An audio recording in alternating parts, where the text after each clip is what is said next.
empty.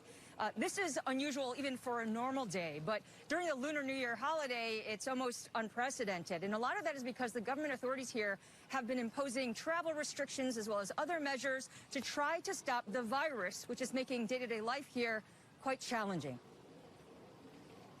For those of us living in China, wearing a mask is standard practice. It's not a government requirement outside of the virus epicenter of Wuhan, but nearly everyone has one on because they're fearful of catching the disease. Today was supposed to be the first day back after the Lunar New Year holiday when business would return to normal, but the government extended the holiday, so most shops and restaurants are closed. Finding fresh produce has been a challenge. I'll show you. Here, there are a few vegetables and eggs. That's not so abnormal during the holiday, but because of the outbreak, people are eating at home and hoarding, so it's a lot worse. Masks are really hard to come by. I was here the other day and managed to find 3 for $31, but now there aren't any. I've been looking for hand sanitizer for well over a week. So far, I haven't found any, and the store clerk here says that she doesn't know when there's going to be more.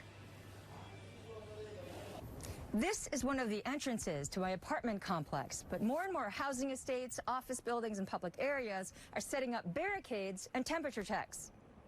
This is the compound where the CNBC bureau is. I have to get a temperature check here, too. So my temperature was a little bit on the low side, but still normal. But if I had a fever, he would report me to the authorities.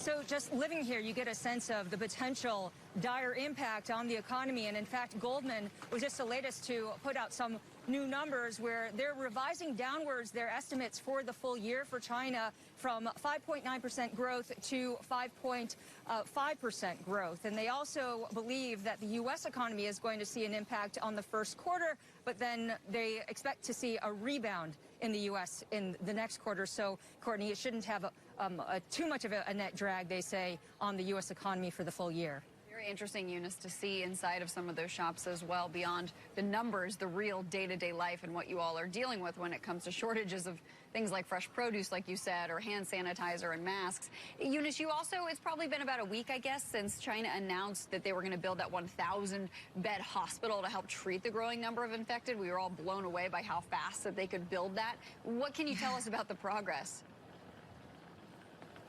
Well, there has been progress made, and in fact, CCTV, the state-run broadcaster, has been airing a time-lapse of the construction of the hospitals. There have been some reports that the second hospital actually is being built even more quickly than the first. Nothing has been completed as of yet, but the expectation is that by next week, the hospitals will be built and ready to try to ease the shortage of beds there in Wuhan, the epicenter of the outbreak. Wow. Eunice, thank you so much. Have a good weekend.